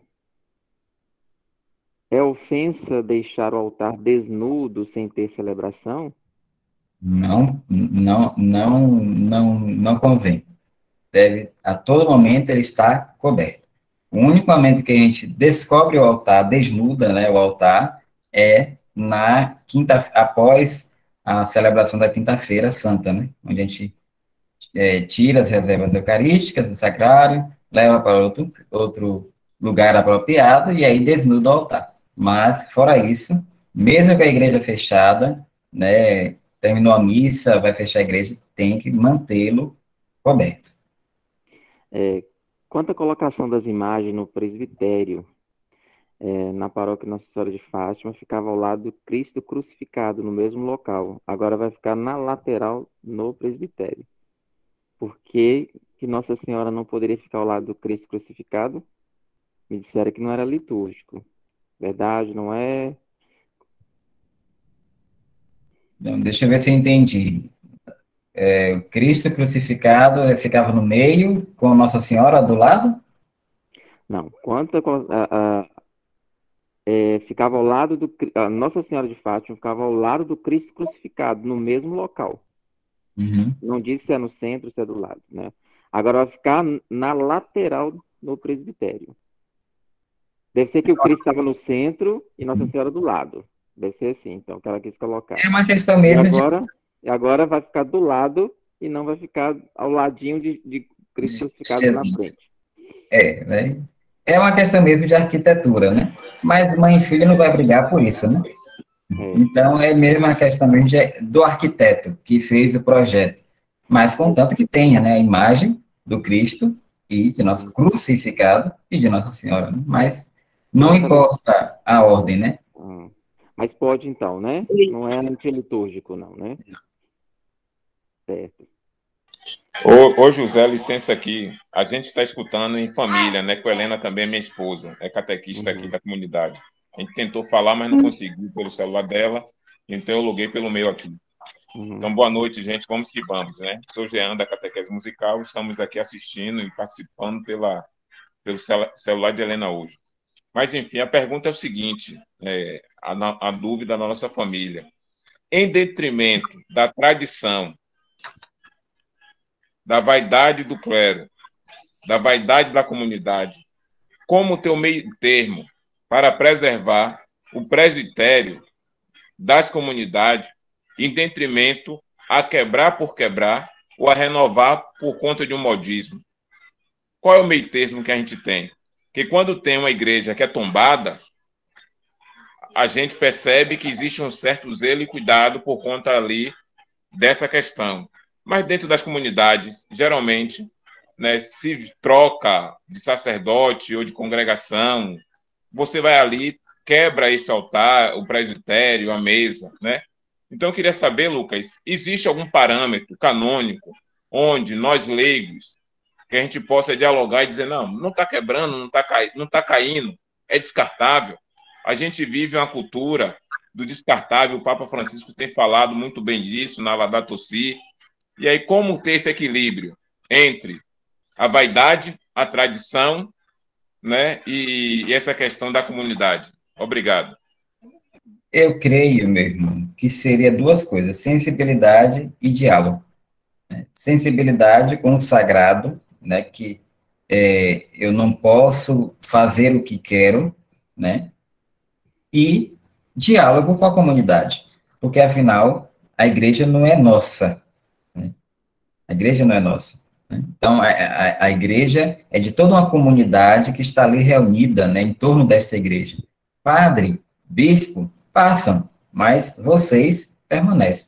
Então, é preciso diálogo, né? Por isso que existe nas nossas comunidades o conselho pastoral, paroquial, né? Para que justamente tenha esse diálogo, né? Eu sei que tem paróquias que isso funciona belíssimamente, né?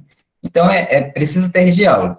Nós não podemos ter medo, né, do padre, nem o padre ter medo do povo, porque senão nada anda, né? Então, é preciso ter diálogo e sensibilidade. Por exemplo, se eu não entendo de construção, né, sobretudo de construção sagrada, de espaço sagrado, eu vou me consultar com quem entende, né?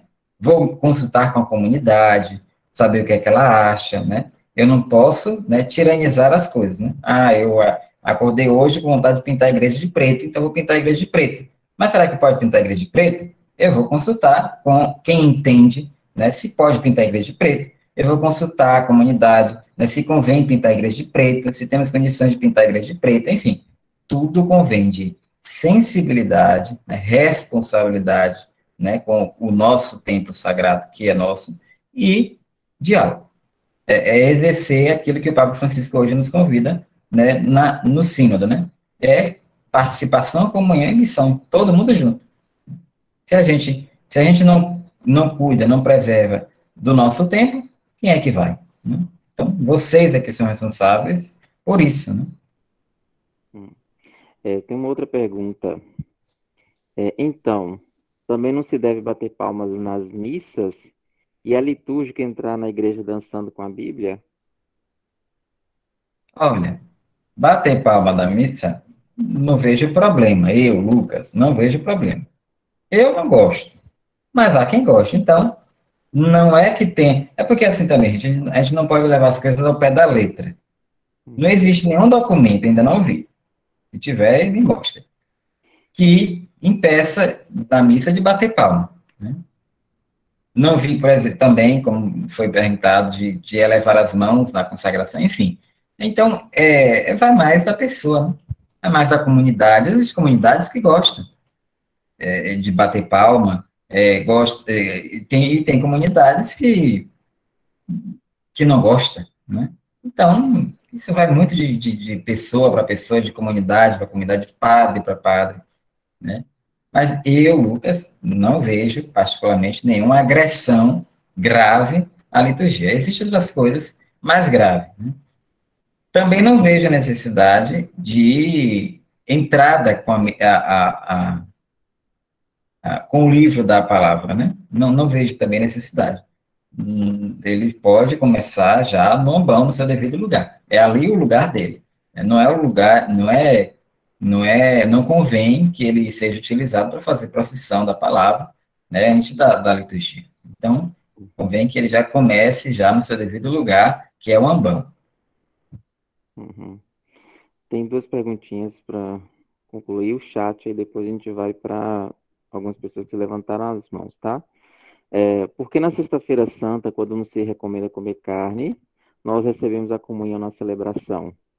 E na arquidiocese tem alguém responsável por essa parte de mudança de estrutura das missas, etc. Ou de estrutura, não falou de parte da missa, não, tá? De estrutura, talvez seja a questão Ele parte física da igreja, da igreja. a igreja mesmo, muda a parte física.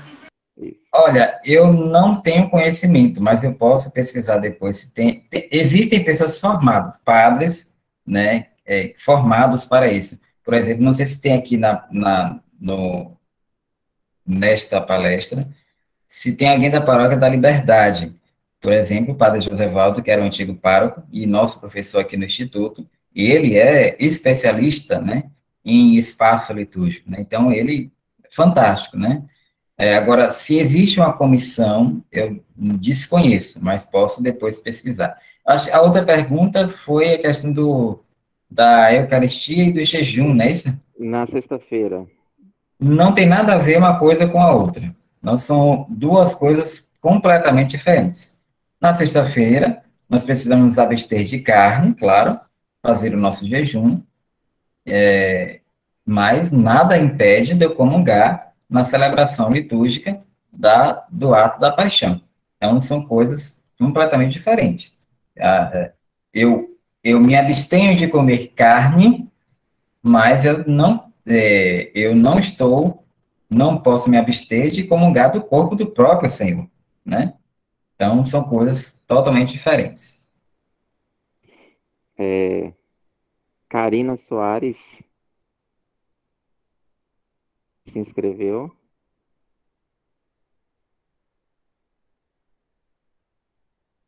Maristela Caetano. Oi, boa noite. Eu estava falando com o microfone desligado. Karina. Olá, Karina. Então, vou ser rápida. Lucas está sendo excelente, a formação maravilhosa. São 3 coisas que eu queria saber. Voltando para a questão do gesto do creio, houve algum momento na igreja em que se fazia esse gesto? Se não, de onde foi que surgiu, que nos últimos anos, a gente tem visto, nos últimos 2, 3 anos, as pessoas levantando a mão nessa posição como se fosse o juramento? Outro ponto, na hora de rezar o Pai Nosso, somente o padre eleva os braços e reza o Pai Nosso, ou também a comunidade pode elevar junto os braços para poder rezar o Pai Nosso? E o terceiro é sobre o Cordeiro, se a gente só reza a oração, ou se a gente faz de fato o gesto batendo no peito, né? Cordeiro de Deus que tirais o pecado do mundo, aí a gente bate no peito, tem piedade de nós. É com gesto, é sem gesto, apenas a oração? Não sei se ficou claro as 3 perguntas. Ficou. O primeiro, não existe um tempo específico que começou-se a levantar a mão direita, né, na profissão de fé, não existe. É uma questão mesmo, tanto para a primeira pergunta como para a terceira, é uma questão devocional. Eu acho que isso é mais coisa do Brasil. Tive em Roma, não vi isso, né, mas eu acho que isso é mais coisa própria nossa, né, então não existe um tempo específico em que as pessoas começaram, todo mundo, por via de regra, a levantar o braço direito na profissão de fé, tá?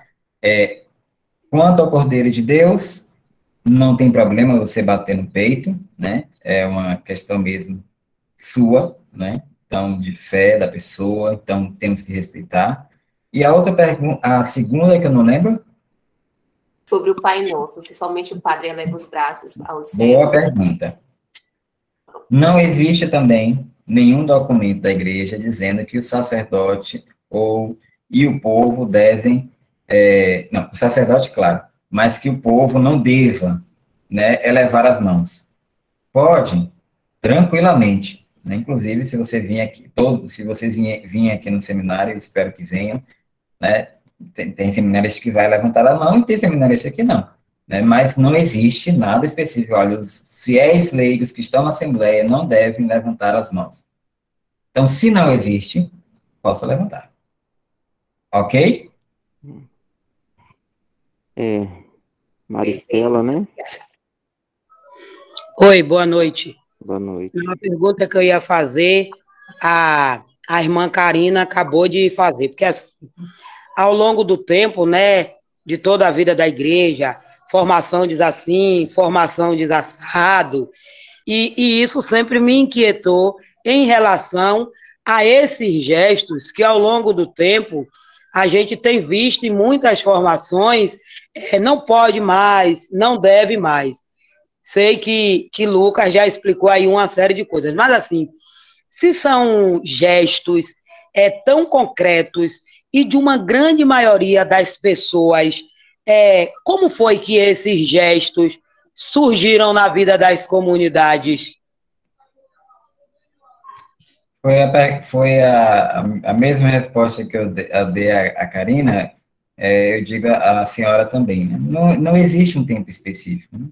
As pessoas foram aderindo isso, né, à sua forma de expressar a sua fé, né? Então, são questão mesmo devocional, né? Então, não existe como eu trouxe aqui para vocês uma linha histórica de como surgiu o espaço litúrgico até chegar ao dia de hoje, né? Aí sim, né, houve. Mas, com relação a gestos, né, isso é muito pessoal, né, e que a gente não tem que ser, tem que respeitar, né, tem que respeitar. Claro que, como eu disse, algumas coisas não é necessário, né, mas outras é questão mesmo de fé, de devoção. Né? E que essas que já estão orientadas, e aí depois eu aconselho vocês, catequistas principalmente, né, a lerem a Instrução Geral do Missal Romano. Eu trabalho a Instrução Geral do Missal Romano com os coroinhas, e é fantástico, porque eu sempre digo a eles, aqui eu não estou ensinando o que eu acho, nem o que o padre fulano acha, nem o que o bispo acha, mas é o que a igreja diz. Então, quando a gente estuda, a gente precisa estudar, né? A gente precisa estudar. Nós não podemos deixar os neurônios enferrujarem, né? Mas estudar, procurar, né? Conhecer. Então, aconselho depois a vocês a lerem a Instrução Geral do Missal Romano. Lá vai estar tudo explicadinho sobre os ritos, né? Aqui vocês aprenderam hoje sobre espaço, mas lá vai estar explicando o rito, né? Parte por parte. Então, eu acho bom vocês que são catequistas, né? Lerem, terem contato com isso. Onde eu posso encontrar?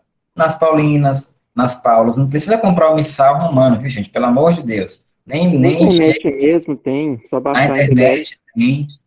Nem peçam ao padre, padre, me presta aí a Instrução Geral do Missal, o Missal para eu ler a Instrução Geral do Missal Romano, que Lucas pediu. Não, podem comprar, tem um livro, né?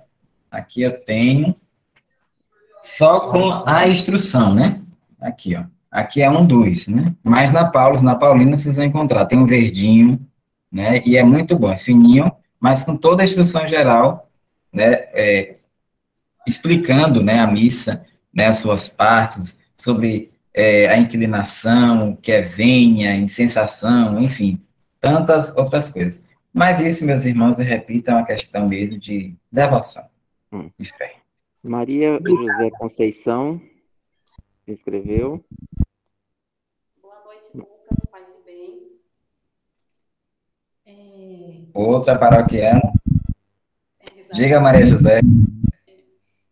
Então, Lucas, minha pergunta é a seguinte. Seu microfone está aberto, Maria. Melhorou, Lucas? Não.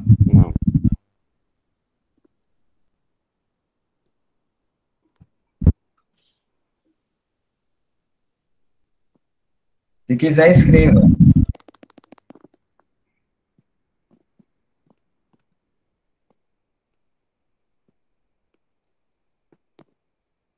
Ok, Lucas, vou escrever então, tá? Enquanto a Maria escreve, teve uma pergunta aqui muito interessante com relação à Eucaristia. Chegar atrasado na missa, para receber Jesus. Eu aprendi na minha catequese que não. E a resposta sua está corretíssima, né? É triste quando a gente vê, e eu que fico no altar ali, né? Vejo tanta coisa, e me entristece ver gente que chega, às vezes, na homilia, ou pior, né? Chega na hora da comunhão e já entra direto para a fila da comunhão. Então, isso é triste, né? Você não se preparou, você não pediu perdão no início da missa, né? Não ouviu a palavra e quis comungar. Então, não convém, não convém. Enquanto ela está escrevendo, vamos chamar Veraldina. Veraldina está por aí? Pronto. Muito legal essa online.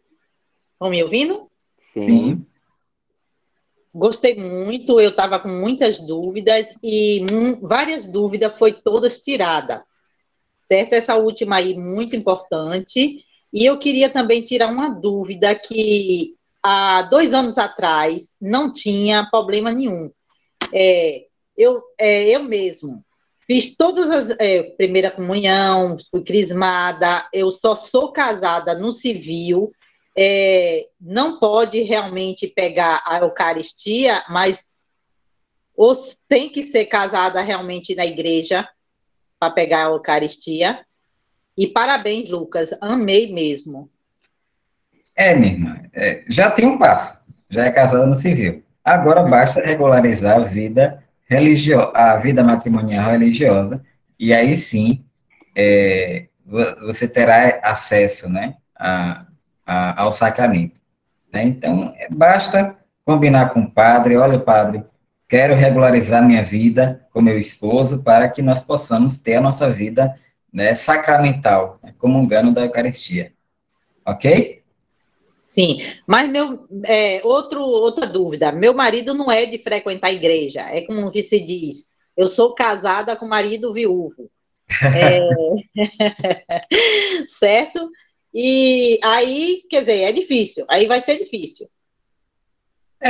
Basta convencer, chama o padre, olha, padre, vamos chamar ali meu esposo na chincha, ele tem que casar, porque eu preciso comungar, eu quero comungar, é só, como eu disse, diálogo, né?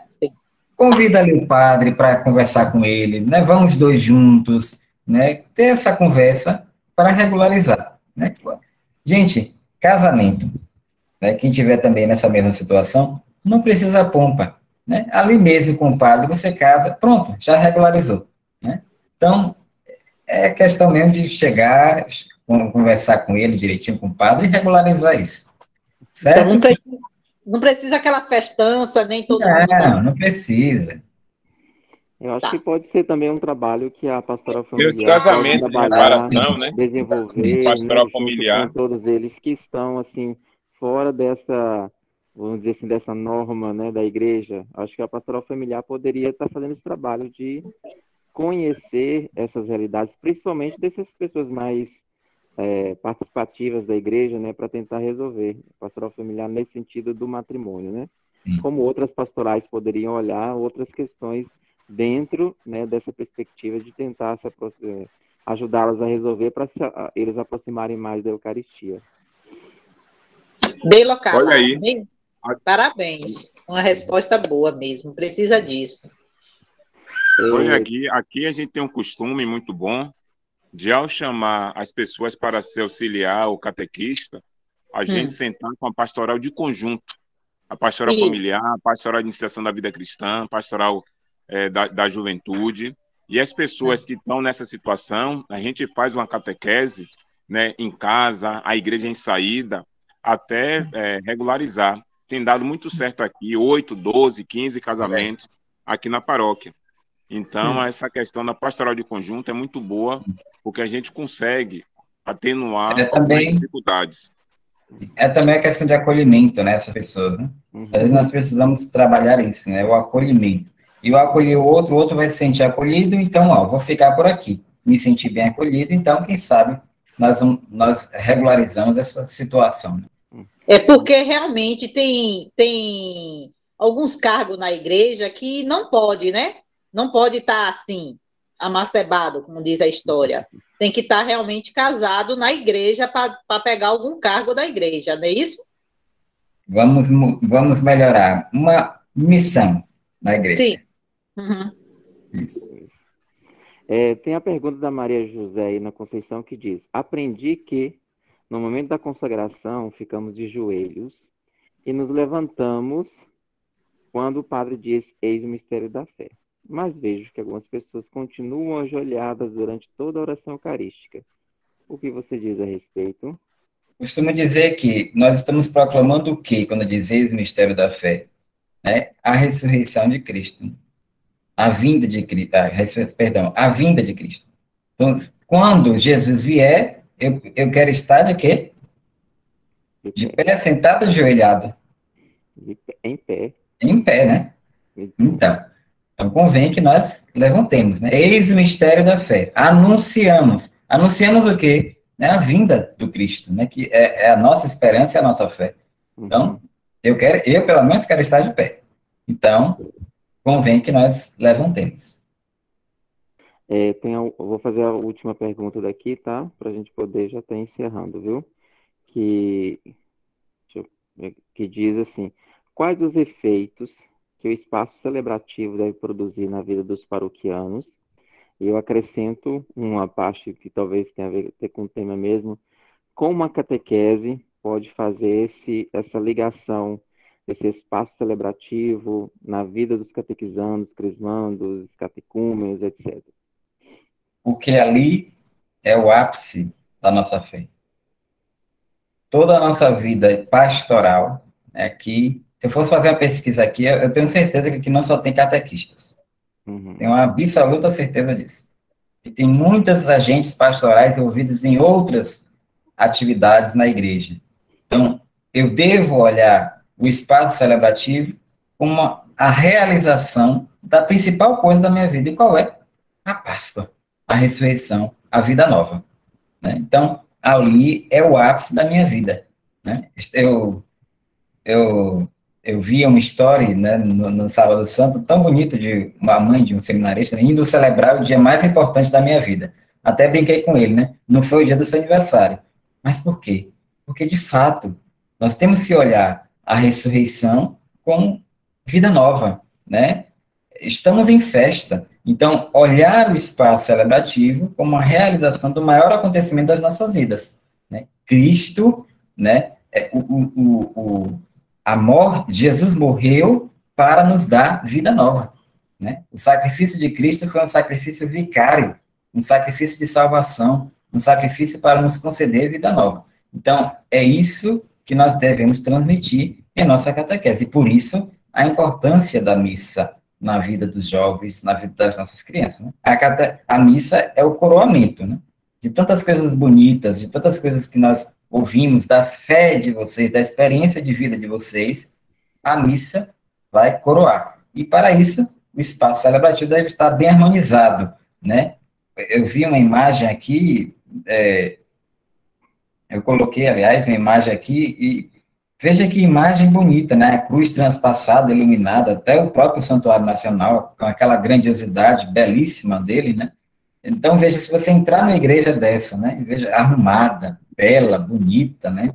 Com cores vivas, né?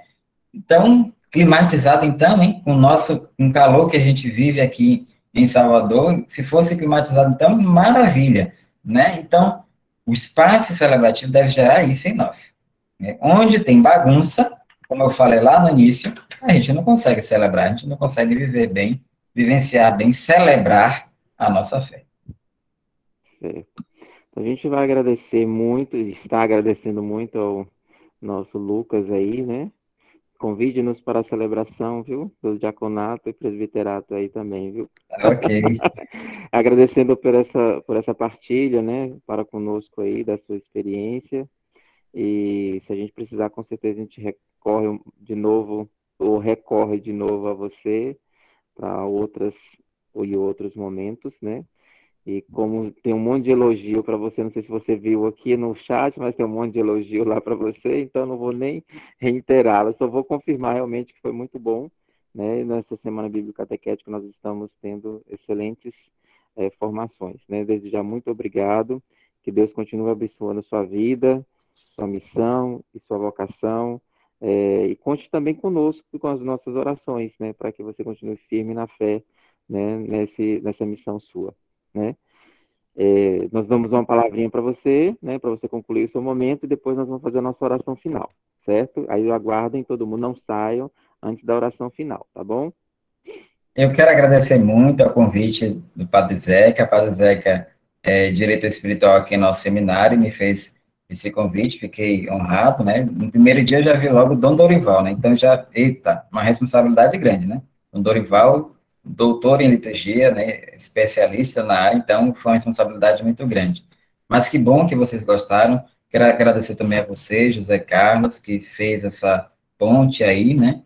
A vocês, catequistas de nossa arquidiocese, em especial da minha paróquia, a Paróquia Santa Clara, a qual eu tenho uma grande estima. Vi também alguns paroquianos de pastorais que eu fiz, né, como lá em Piripiri, também lá da cidade de Itabuna, alguns agentes pastorais de lá. Ou seja, eu quero agradecer muito, né, por uma hora dessa, 10 horas já, ainda ter esse público tão grande aqui, firme e perseverante, me ouvindo. Então, para mim, fico honrado e agradecido pela atenção e pelo carinho de vocês. Peço que rezem por mim, pela minha vocação, e também pelos meus outros irmãos seminaristas que aqui moram comigo, né? A oração de vocês e o testemunho também é muito importante. Muitíssimo obrigado. Amém. Vou chamar Dinalva para poder fazer a oração final. E antes disso, nós vamos postar todas estas formações no canal da catequese, certo? E aí a gente passa o link para os coordenadores forânicos para eles poderem encaminhar para vocês. Vocês, quem quiser rever ou repassar para alguém mais essas palestras, essas formações, aí vocês só encaminham os links, tá? Então, até sábado eu posto todos lá no canal da catequese. E quem não assinou o canal, vão lá, se inscrevam e compartilhe também para que outras pessoas possam fazer parte do canal. É um canal nosso para a gente poder ter esse conhecimento. Também vamos criar o Instagram da catequese, tá? A semana que vem a gente vai criar esse Instagram para colocar todas as nossas atividades e um pouco de animação diária também para as nossas atividades enquanto catequistas. Então, depois Eu passo também para vocês o link para vocês se inscreverem lá no Instagram da catequese. Então, vamos chamar de Nalva para fazer nosso momento de oração final. Da Forania 9, não é isso? Abre seu áudio, Dinalva, que está fechado. Boa noite, sou Dinalva, da Forania 9. Bom, depois dessa maravilha, né, que foi essa formação de hoje, nós aprendemos tanto, né, que é tão importante, né, foi tão explicativa, a Lucas realmente de parabéns. Nós vamos, rezar um Pai Nosso, né, e uma Ave Maria, em especial por ele, né, por todo esse trabalho maravilhoso que ele realizou para nós, por todas essas dúvidas que ele tirou, né, e vamos, lembrar, né, e dizer que o amor de Deus é tão grande por nós que ele envia seu Filho amado para construir essa igreja maravilhosa, que é a nossa igreja, né, e que hoje aprendemos um pouco mais sobre ela. Então, que a gente tenha uma boa noite, que a gente tenha uma boa noite de descanso, né, que a gente possa descansar e lembrar sempre, né, que Deus nos ama, que é o nosso Salvador. E agradecer a Ele, né, por esta formação, que realmente está maravilhosa. Então, vamos encerrar rezando um Pai Nosso e uma Ave Maria. Pai nosso que estais nos céus, santificado seja o vosso nome. Venha a nós o vosso reino, seja feita a vossa vontade. Assim na terra como no céu. O pão nosso de cada dia nos dai hoje. Perdoai as nossas ofensas, assim como nós perdoamos a quem nos tem ofendido. E não deixeis cair em tentação, mas livrai-nos do mal. Amém.